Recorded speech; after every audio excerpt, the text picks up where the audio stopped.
हुकूमत कह रही है कि बगावत छोड़नी होगी, मगर रहना है जिंदा तो शराफत छोड़नी होगी।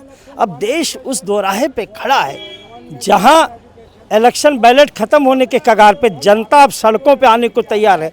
1999 के बाद से माननीय अटल बिहारी वाजपेयी जी की सरकार के बाद से देश में सरकारी नौकरियां ख़त्म हो गई, ठेकेदारी प्रथा आ गई, बहुत गिनी चुनी IAS PCS ही नौकरियां बची हैं।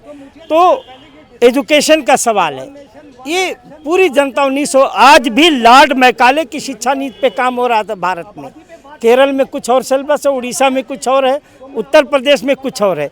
एक बोर्ड CBSE तो है, लेकिन एजुकेशन सिस्टम हर प्रदेश का बोर्ड भी है।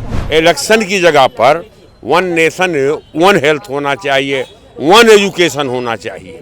ये प्राइवेट और सरकारी जो पद्धति लागू है देश के अंदर, इसको बंद करना चाहिए। सरकार जो है केवल वन नेशन वन इलेक्शन का ढिढोरा पीट रही है। चिकित्सा, शिक्षा, रोजगार से जो है ध्यान हटाने के लिए, भ्रष्टाचार, महंगाई से ध्यान हटाने के लिए इस तरह का जो है अलग अलग जो है प्रोपगंडा तैयार करती है। पहले भी होता था, आप कैसे करेंगे? आप बताइए। अभी आपने महाराष्ट्र की सरकार कुछ दिन पहले तोड़ फोड़ के जो है बनाई थी, आप हिमाचल की सरकार तोड़ फोड़ की बनाई थी, तो आप तो विधायकों को खरीद के जो है तोड़ फोड़ बीच में कराते हैं। तो कैसे आप वन नेशन वन इलेक्शन कराएंगे? वन नेशन वन एजुकेशन नहीं कर रहे हैं, जिसकी आवश्यकता है कि भाई एक प्राइमरी में बच्चा पढ़ा, हिंदी की किताब पढ़ा, एक जो है आंध्र प्रदेश का बच्चा कहाँ पढ़ रहा, महाराष्ट्र का बच्चा कौन सी किताब पढ़ रहा है। आज लोकसभा में वन नेशन वन इलेक्शन का बिल पेश हुआ है, जिसका विपक्ष मजबूती के साथ विरोध कर रहा है, सत्ता पक्ष उसको लाना चाहता है। लेकिन पब्लिक क्या सोचती है, आम जनता हमारे साथ है, हम इनसे जानेंगे कि जो one nation one election bill जो आ रहा है जी, क्या नाम है आपका, बताइए। खालिद आजमी, हम शायर हैं। ठीक है, तो आप शायर हैं, आप ये बताइए, वन नेशन वन इलेक्शन आज बिल पेश हो रहा है, तो आपके मन में क्या अभी कुछ है, आपके पास तैयारी है, क्या कुछ बोलेंगे शायरी में? देखिए, हुकूमत कह रही है कि बगावत छोड़नी होगी, मगर रहना है जिंदा तो शराफत छोड़नी होगी। अब देश उस दोराहे पे खड़ा है जहां इलेक्शन बैलेट ख़त्म होने के कगार पे जनता अब सड़कों पे आने को तैयार है। 1999 के बाद से माननीय अटल बिहारी वाजपेयी जी की सरकार के बाद से देश में सरकारी नौकरियां ख़त्म हो गई, ठेकेदारी प्रथा आ गई, बहुत गिनी चुनी IAS PCS ही नौकरियां बची हैं। तो एजुकेशन का सवाल है, ये पूरी जनता 1900 आज भी लॉर्ड मैकाले की शिक्षा नीति पे काम हो रहा था भारत में। केरल में कुछ और सिलेबस है, उड़ीसा में कुछ और है, उत्तर प्रदेश में कुछ और है।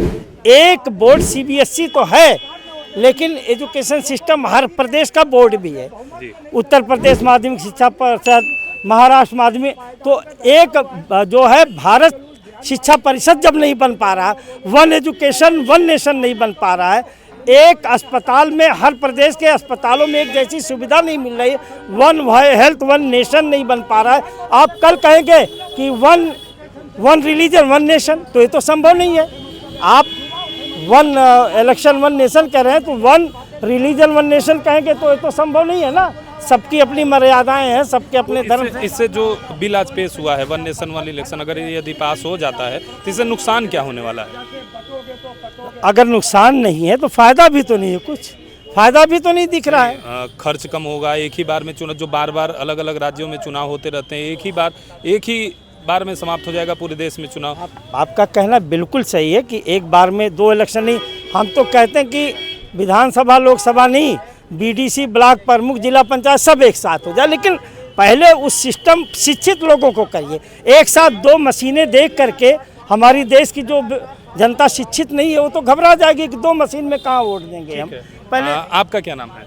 जावेद जाफरी, प्रदेश सचिव समाजवादी मजदूर सभा। ये बताइए कि ये जो one nation one election bill पेश हो रहा है, इसको लेकर आपको क्या लगता है? आपकी पार्टी तो विरोधी कर रही है। हमारी पार्टी नहीं, 80% जनता विरोध कर रही है। कई % वोट पा करके वो सरकार बनाए हैं। उसके बाद तो सारा इंडिया गठबंधन है, विपक्ष के लोग हैं, सारे लोग विरोध कर रहे हैं। One nation one education, election की जगह पर वन नेशन वन हेल्थ होना चाहिए, वन एजुकेशन होना चाहिए। ये प्राइवेट और सरकारी जो पद्धति लागू है देश के अंदर, इसको बंद करना चाहिए।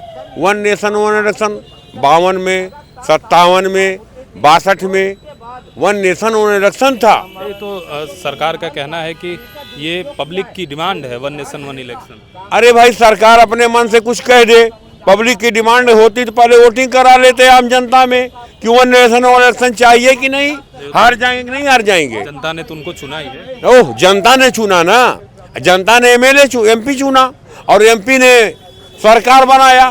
सरकार ने कहा वन नेशन वन इलेक्शन हम लाएंगे। वन नेशन वन इलेक्शन के पहले आपको चिकित्सा, शिक्षा, सुरक्षा, हैं, रोटी, कपड़ा, मकान और विकास के लिए तो कोई बिल ला नहीं रहे हो कि हर नौजवान को 10,000 रुपया या 5,000 रुपया महीना बेरोजगारी भत्ता देंगे, हर लड़के को शिक्षा देंगे। ठीक है सर, क्या नाम है आपका? लालजीत यादव। लालजीत भाई, क्या कह रहे हैं जो ये कह रहे हैं कि वन नेशन वन इलेक्शन से पहले तमाम ऐसे बिल हैं विकास के, शिक्षा के, जिनको लाना चाहिए, आपको क्या लगता है?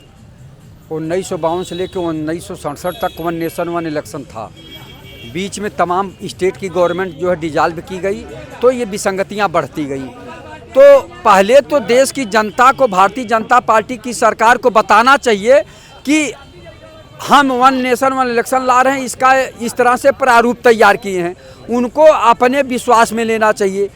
लेकिन सरकार जो है केवल वन नेशन वन इलेक्शन का ढिढोरा पीट रही है। चिकित्सा, शिक्षा, रोजगार से जो है ध्यान हटाने के लिए, भ्रष्टाचार, महंगाई से ध्यान हटाने के लिए इस तरह का जो है अलग अलग जो है प्रोपगंडा तैयार करती है। पहले भी होता था, आप कैसे करेंगे? आप बताइए। अभी आपने महाराष्ट्र की सरकार कुछ दिन पहले तोड़ फोड़ के जो है बनाई थी, आप हिमाचल की सरकार तोड़ फोड़ की बनाई थी, तो आप तो विधायकों को खरीद के जो है तोड़ फोड़ बीच में कराते हैं। तो कैसे आप वन नेशन वन इलेक्शन कराएंगे? वन नेशन वन एजुकेशन नहीं कर रहे हैं, जिसकी आवश्यकता है कि भाई एक प्राइमरी में बच्चा पढ़ा, हिंदी की किताब पढ़ा, एक जो है आंध्र प्रदेश का बच्चा कहाँ पढ़ रहा, महाराष्ट्र का बच्चा कौन सी किताब पढ़ रहा है, उड़ीसा का बच्चा कौन सी किताब पढ़ रहा, पश्चिम बंगाल का बच्चा कौन सी किताब पढ़ा। IAS की परीक्षा में ऐसे सवाल आते हैं जो एक जैसे होते हैं, तो कैसे वो बच्चा, प्राइमरी का बच्चा उत्तर प्रदेश का, उसको जो है क्रैक करेगा, कैसे IAS बनेगा? तो ये नहीं कर रही सरकार। सरकार गुलाम बनाना चाहती, इसलिए इधर उधर का खेल करती है। ये जो शिक्षा पर, चिकित्सा पर, रोजगार पर, भ्रष्टाचार पर, महंगाई पर ध्यान नहीं दे रही, बल्कि ध्यान भटकाने का काम कर रही है। और सुनिए अभी बात, इनके सरकार में दफ्तर दफ्तर भ्रष्टाचार, कौन है इसका जिम्मेदार? जिले जिले में भ्रष्टाचार, कौन है इसका जिम्मेदार? थाने में चले जाइए तो सिपाही से लेके थानेदार तक भ्रष्टाचार। आएंगे आपके पास। बताइए, वन नेशन वन इलेक्शन का इनका कहना है कि इसकी आवश्यकता अभी देश को नहीं है, आपका क्या मानना है? क्या नाम है? दिनेश मिश्रा मेरा नाम है। आवश्यकता है और आवश्यकता थी, लेकिन ये कोई बिल पारित करने की ज़रूरत नहीं है। तो हमारे संविधान में निहित है कि सबका इलेक्शन एक ही बार होगा। क्या विधानसभा का इलेक्शन 2 बार थोड़ी होता है? सरकार तोड़ तोड़ के लोग बनाते हैं। तो ये जो व्यवस्थाएं कर रहे हैं, ये जनता का ध्यान मुद्दों से भटकाना चाहते हैं। ये कभी ये नहीं चाहते। इसी देश में स्टेट बोर्ड भी है, इसी देश में आपका जो है CBSE भी है, इसी देश में आपका ICSE भी एक बोर्ड है। तो जब आप एजुकेशन के 3 बोर्ड अलग अलग बना रखे हैं और किसी का सब्जेक्ट किसी से मैच नहीं करता है, ये बड़े सोचने की बात है। आप केंद्रीय विद्यालय की या CBSE जो गवर्नमेंट की अपनी संस्था है, उतने का एजुकेशन आप गांव से लेकर के शहर तक कहीं नहीं दे पा रहे हैं, पूरे भारत में नहीं दे पा रहे हैं। आपके पास इतने कॉलेज नहीं है, सिस्टम्स नहीं हैं, तो पहले उस पर दिमाग लगाइए। इलेक्शन इस पर ज़्यादा खर्च नहीं होता, आप दवाओं पर खर्च करिए। इसका कुछ फायदा होने वाला है कि नहीं, क्या लगता है आपको? फायदा तो जनता को नहीं होना है, नेताओं को फायदा हो सकता है कि मनमर्जी से चुनाव आयोग को पकड़ करके, केंचुआ को पकड़ करके, मतलब केंद्रीय चुनाव आयोग को पकड़ करके मशीन सेट करके और मशीनरी को सेट करके वो अपना सत्ता जो दावेदार होगा और राज सत्ता बनाना चाहेगा और सरकार निरंकुश हो जाएंगी।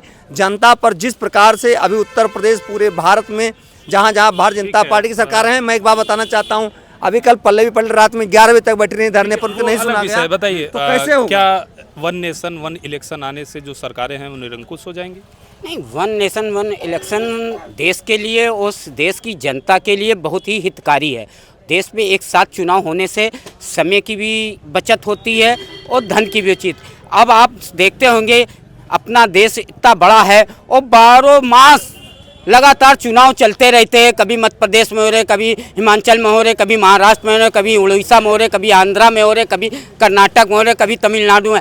लगातार ये सरकारी मशीनरी लगी रहती है। आज आप देखते होंगे जो टीचरों को पढ़ाना चाहिए बच्चों को, उनकी ड्यूटी चुनाव में लगा दी जाती है। वो चुनाव का काम करे कि बच्चों को पढ़ाएं। इस तरह से शिक्षा के क्षेत्र में भी हमारा जो प्राइमरी विद्यालय है, सरकारी स्कूल है, इसमें टीचर पढ़ा नहीं पाते, वो दो काम एक साथ कर नहीं पाते हैं। आप देखते होंगे जो फोर्स होती है, आज चुनाव कराने के लिए फोर्स की भी ज़रूरत पड़ती है।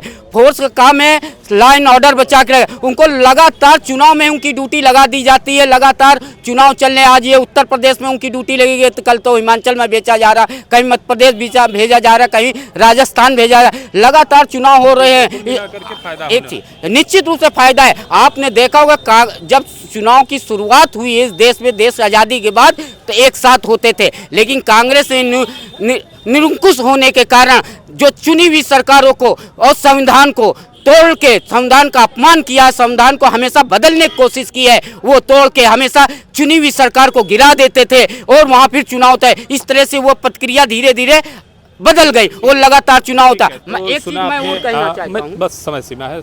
तो सुना आपने ये जो यहाँ की जनता है राजधानी लखनऊ की, इनका जो वन नेशन वन इलेक्शन जो बिल आज सत्ता पक्ष ने पेश किया है, उस पर मिली जुली प्रतिक्रिया रही है। जहाँ कुछ लोगों का मानना है कि इससे पहले तमाम ऐसे bill, one education, one nation, ऐसे तमाम वन नेशन वन हेल्थ की आवश्यकता है, तो वही कुछ लोगों का ये भी मानना है कि ये पहले भी देश में होता रहा है चुनाव वन नेशन वन इलेक्शन का, और उसको बदला गया। लेकिन अभी हाल फिलहाल में तमाम ऐसे इसके फायदे भी लोगों ने गिनाए और कहा कि इसकी आवश्यकता है वन नेशन वन इलेक्शन की। Mangla Tiwari, PTC news, Lucknow.